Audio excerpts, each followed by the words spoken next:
Hello, my name is student nurse Holmes, a second-year nursing student at the University of the Bahamas under the School of Nursing and Allied Health Professions, and today I will be doing surgical aseptic cleaning of the wound.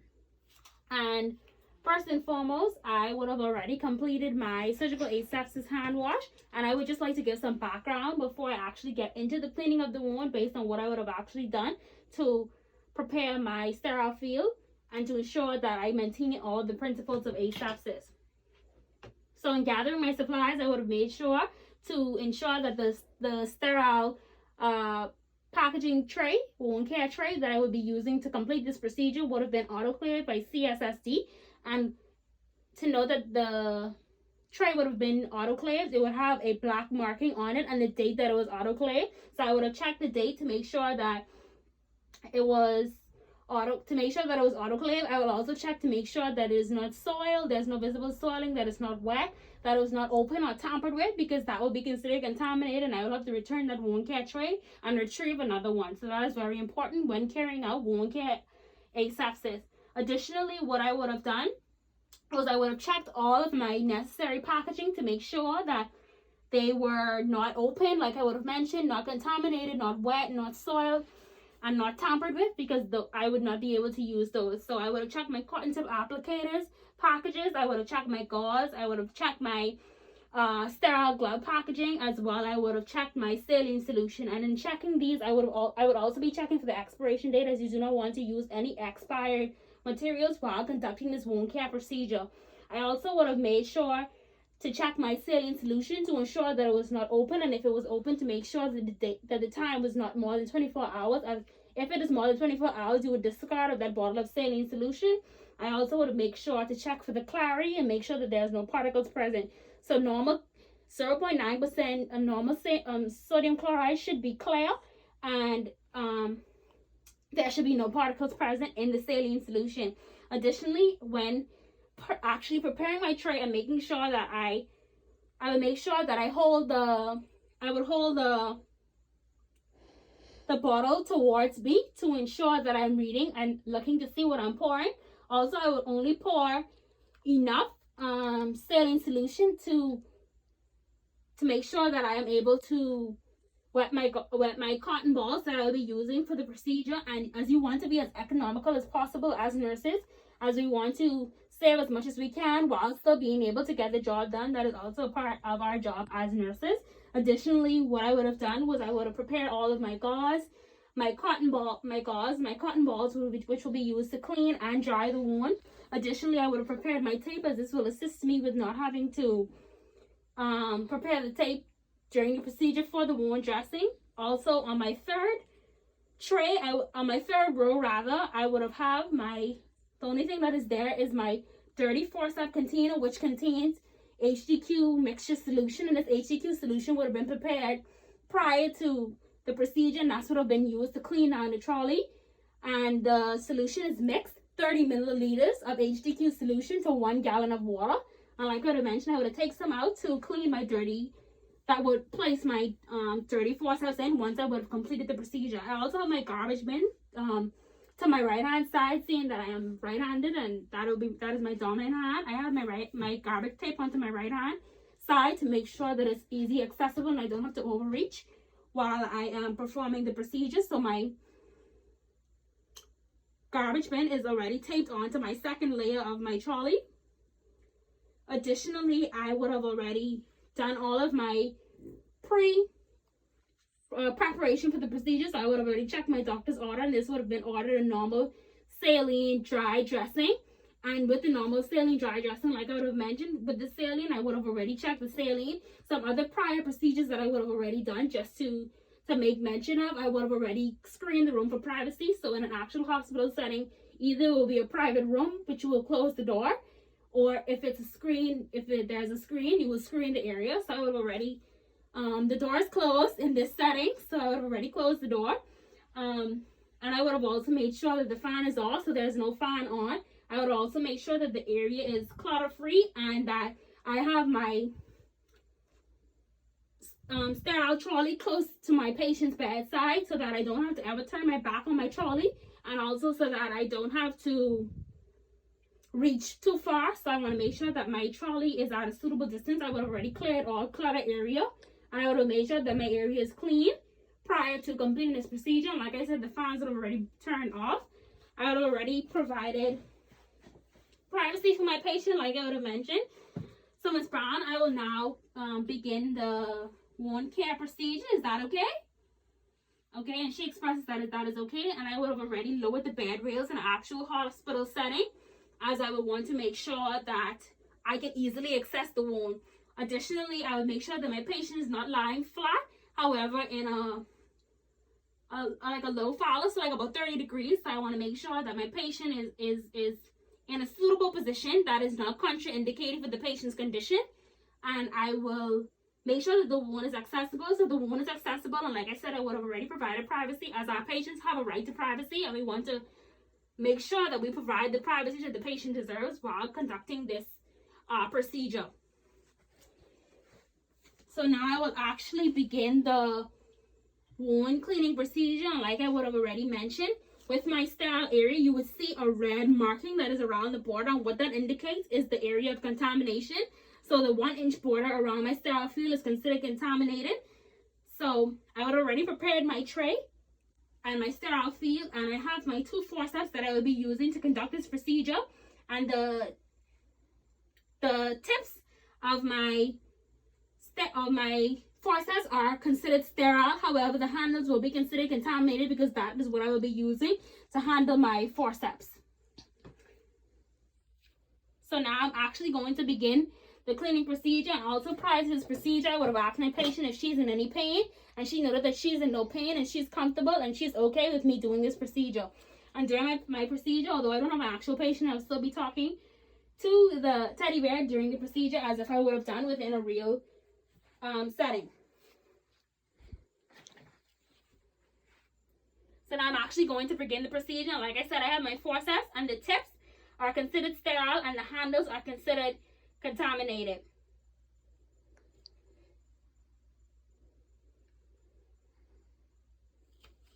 And as you can see, I'm holding the tips downward. So in conducting this procedure, I want to keep the tips down at all times. And from the very beginning, I'm going to establish my clean hand from my dirty hand.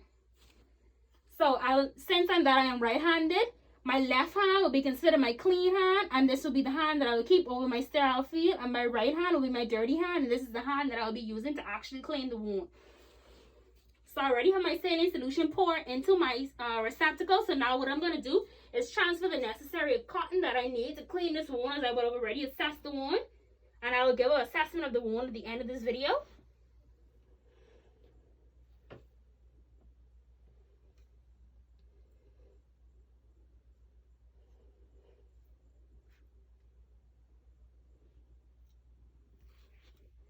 So I can use both of my forceps to deal with the cotton while I'm preparing the solution. I want to wring it to ensure that there is minimum saline solution, so I don't want my cotton balls to be too wet. So I can, like I said, I'm going to keep my tips down at all times, and I can handle the 2 forceps together because, like I would have already mentioned, the tips of my forceps are sterile, and everything in my field is also sterile as well.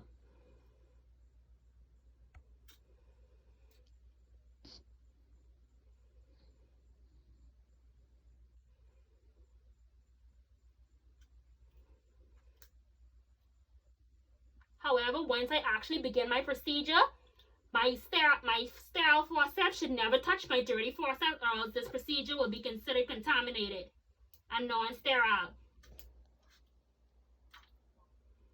And I will be using my cotton balls to both clean and dry my wound.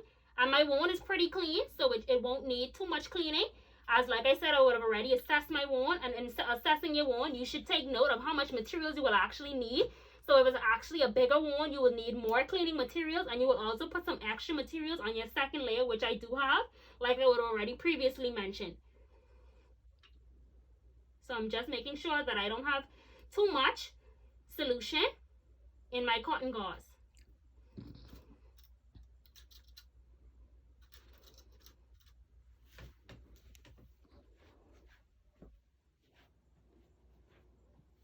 in an ideal setting, this table will actually be above my, well, at my waist level or a little bit above to avoid any contamination.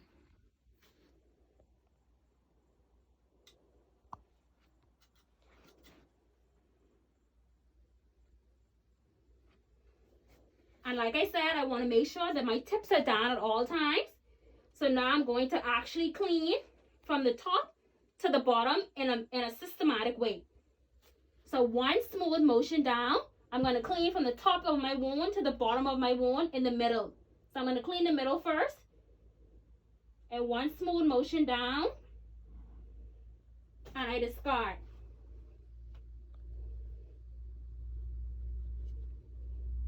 And when I'm transferring, I want to make sure that my forceps never touch. So I'm going to clean the middle down again. One smooth motion down. And I discard. And if any of my cotton balls drop, I can always get them at the end of the procedure. And I'm keeping my my forceps tip rather down at all times.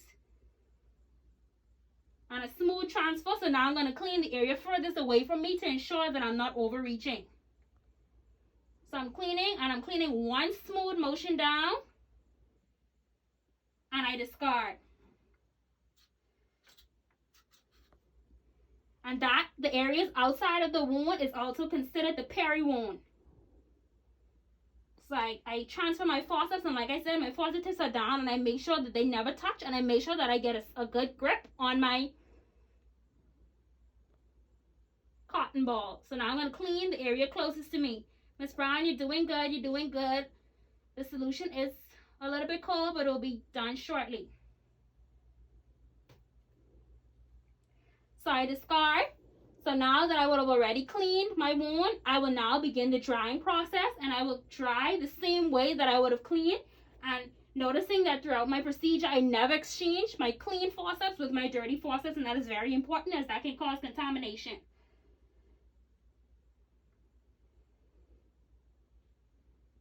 I'm going to dry in the same way that I clean. So I'm going to clean down the middle, one smooth stroke down.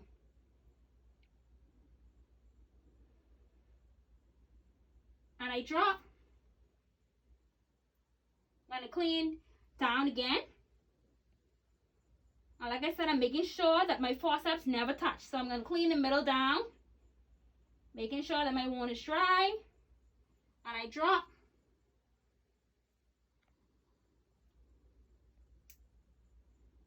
And throughout my procedure, like I said, my forceps never touch. So now I'm going to dry the area furthest away from me, known as the peri wound.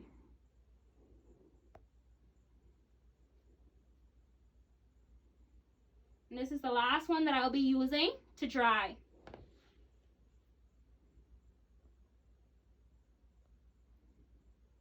And I drop. So now that I would have already clean my wound, so now that my wound is clean, I will now discard of my, in an actual setting I would have dressed the wound, but for the purpose of the video I won't be dressing the wound. I'll just be assessing the wound. So ideally I would have already dressed my wound, and now I can break my, and I can break my sterile field now because the wound is already covered ideally. So seeing that the wound is already covered with the gauze, I can now bend and I can place my my forceps into my cleaning solution.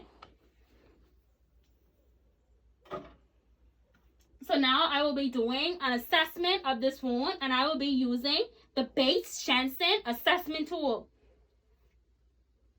So the anatomical location of the wound is to the abdomen. So this is a incision to the abdomen, post-appendectomy, and I would have already, the anatomical location of the wound is on the abdomen. Additionally, the size of the wound measures, I would have measured the wound is 15 centimeters long and 2 centimeters wide. So that is the size of the wound. The edges of the wound are distinct, approximated, attached, and also even with the wound base. So that is the edges of the wound, and this is a surgical incision, so this wound will heal by primary intention, as you will also want to note that when you are documenting as well. Additionally, with the wound that I want to assess the peri wound. So the peri wound is the outer area of the wound, and for the peri wound, it's pink, and the depth of the wound also it is unblanchable, and erythema is intact on skin. And I will also like to note that there is no granulation tissue present, no necrotic tissue, and the exudate is a serosanguinous exudate. This is like a thin, pale, watery solution, and there was only a small amount when I would have taken down the bandage, and that is normal prior to a surgery. So I would want to take note of that as well. Additionally, I want to note that like I would have said, the edges of the wound are approximated. I would have also assessed the peri wound. The peri wound is pink and normal for ethnic background, so that is something to also note, because what is normal for one ethnic background may not be normal for another ethnic background. So that is also something to take note of. And the wound is healing pretty well. There are no signs of infection, as with certain wounds, if there is like a purulent exudate, you want to take note of that, because that can indicate signs of infection. And you would also, that's something that you want to document and also note to the supervisor, nurse in charge. So I would have already done a complete assessment of my wound. So I would have noted the anatomical location, the size of my wound, the depth of my wound, and also there is no edema. So that is also something that you want to know. You want to know peripheral edema, and there is no edema present.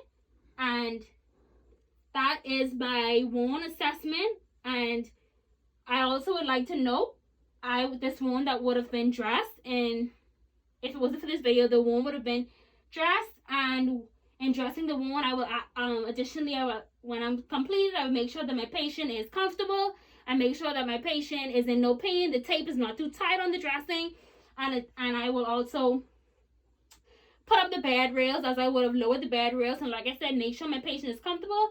Let my patient know that I'll be back tomorrow to do another wound dressing. So that is it. And additionally, when I'm all done, I will make sure to clean up my area and to wipe down my sterile trolley, take off my mask, perform my hand hygiene. Well, wash my hands after I've already dealt with my trolley, then take off my mask and wash my hands again, and then I will finally document. So that is it for my final aseptic wound care. Thank you for watching.